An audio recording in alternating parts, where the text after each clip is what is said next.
Chapter 15. Mr. Collins was not a sensible man, and the deficiency of nature had been but little assisted by education or society, the greatest part of his life having been spent under the guidance of an illiterate and miserly father, and though he belonged to one of the universities, he had merely kept the necessary terms, without forming at it any useful acquaintance. The subjection in which his father had brought him up had given him originally great humility of manner, but it was now a good deal counteracted by the self-conceit of a weak head, living in retirement, and the consequential feelings of early and unexpected prosperity. A fortunate chance had recommended him to Lady Catherine de Berth when the living of Hunsford was vacant, and the respect which he felt for her high rank, and his veneration for her as his patroness, mingling with a very good opinion of himself, of his authority as a clergyman, and his right as a rector, made him altogether a mixture of pride and obsequiousness, self-importance and humility.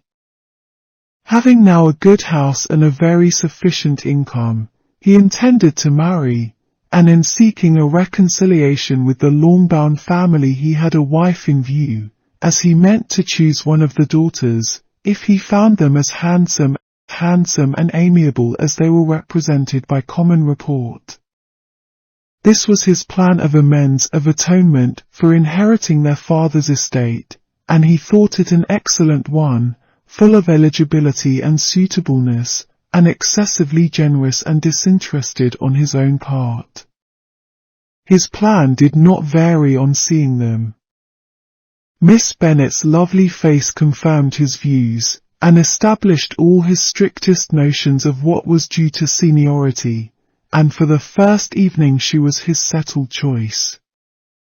The next morning, however, made an alteration, for in a quarter of an hour's tete-a-tete with Mrs. Bennet before breakfast, a conversation beginning with his parsonage house, and leading naturally to the avowal of his hopes, that a mistress might be found for it at Longbourn, produced from her, amid very complaisant smiles and general encouragement, a caution against the very Jane he had fixed on.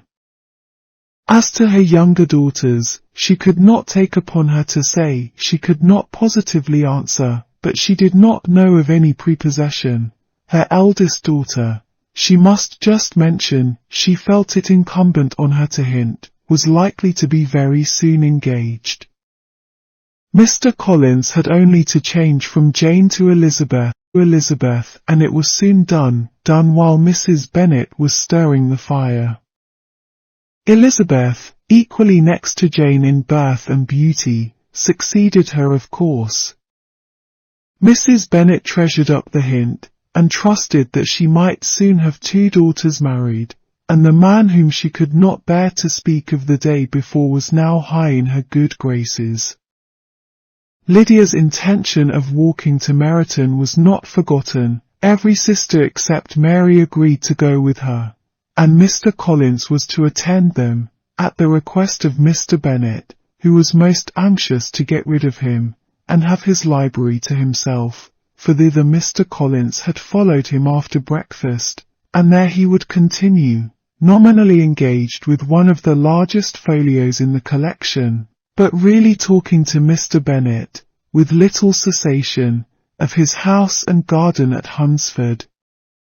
Such doings discomposed Mr. Bennet exceedingly. In his library he had been always sure of leisure and tranquillity, and though prepared, as he told Elizabeth, to meet with folly and conceit in every other room of the house, he was used to be free from them there. His civility, therefore, was most prompt in inviting Mr. Collins to join his daughters in their walk, and Mr. Collins, being in fact much better fitted for a walker than a reader, was extremely pleased to close his large book, and go. In pompous nothings on his side, and civil assents on that of his cousins, their time passed till they entered Meryton. The attention of the younger ones was then no longer to be gained by him. Their eyes were immediately wandering up in the street in quest of the officers, and nothing less than a very smart bonnet indeed, or a really new muslin in a shop window, could recall them. But the attention of every lady was soon caught by a young man, whom they had never seen before, of most gentlemanlike appearance, walking with another officer on the other side of the way. The officer was the very Mr. Denny concerning whose return from London Lydia came to inquire, and he bowed as they passed. All were struck with the stranger's air, all wondered who he could be, and Kitty and Lydia, determined if possible to find out, led the way across the street, under pretence of wanting something in an opposite shop, and fortunately had just gained the pavement when the two gentlemen, turning back, had reached the same spot. Mr. Denny addressed them directly, and entreated permission to introduce his friend, Mr. Wickham, who had returned with him the day before from town, and he was happy to say had accepted a commission in their corps. This was exactly as it should be, for the young man wanted only regimentals to make him completely charming. His appearance was greatly in his favour. He had all the best part of beauty, a fine countenance, a good figure, and very pleasing address. The introduction was followed up on his side by a happy readiness of conversation, a readiness at the same time perfectly correct and unassuming, and the whole party was still standing and talking together very agreeably, when the sound of horses drew their notice, and Darcy and Bingley were seen riding down the street. On distinguishing the ladies of the group, the two gentlemen came directly towards them, and began the usual civilities. Bingley was the principal spokesman, and Miss Bennet the principal object. He was then, he said, on his way to Longbourn on purpose to inquire after her.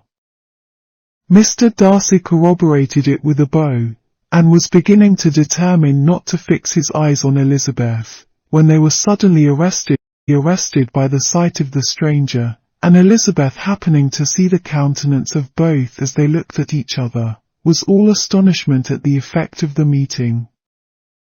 Both changed colour, one looked white, the other red. Mr. Wickham, after a few moments, touched his hat, a salutation which Mr. Darcy just deigned to return. What could be the meaning of it? It was impossible to imagine. It was impossible not to long to know. In another minute, Mr. Bingley, but without seeming to have noticed what passed, took leave and rode on with his friend.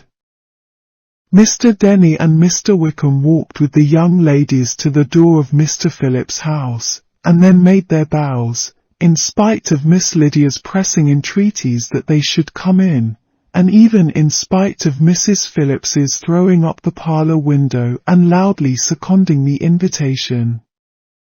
Mrs. Phillips was always glad to see her nieces, and the two eldest, from their recent absence, were particularly welcome, and she was eagerly expressing her surprise at their sudden return home, which, as their own carriage had not fetched them, she should have known nothing about, if she had not happened to see Mr. Jones's shop-boy in the street, who had told her that they were not to send any more drafts to Netherfield because the Miss Bennets were come away, when her civility was claimed towards Mr. Collins by Jane's introduction of him.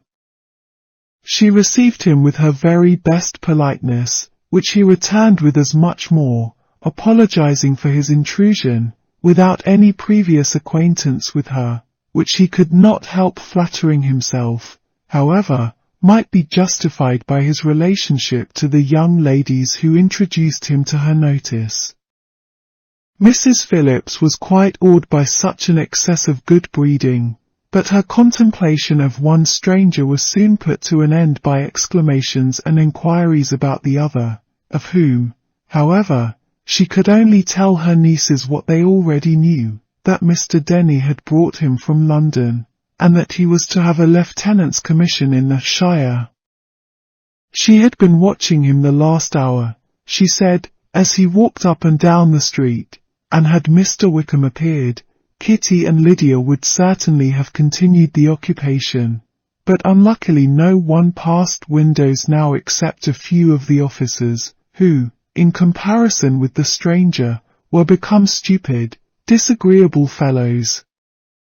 Some of them were to dine with the Phillipses the next day, and their aunt promised to make her husband call on Mr. Wickham, and give him an invitation also, if the family from Longbourn would come in the evening.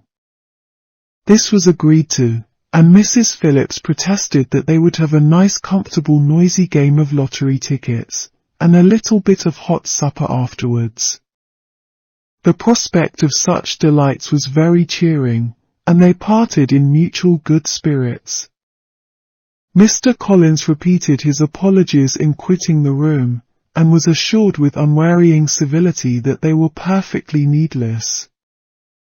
As they walked home, Elizabeth related to Jane what she had seen pass between the two gentlemen, but though Jane would have defended either or both, had they appeared to be in the wrong, she could no more explain such behaviour than her sister. Mr. Collins on his return highly gratified Mrs. Bennet by admiring Mrs. Phillips's manners and politeness. He protested that, except Lady Catherine and her daughter, he had never seen a more elegant woman, for she had not only received him with the utmost civility, but even pointedly included him in her invitation for the next evening, although utterly unknown to her before. Something, he supposed, might be attributed to his connection with them, but yet he had never met with so much attention in the whole course of his life.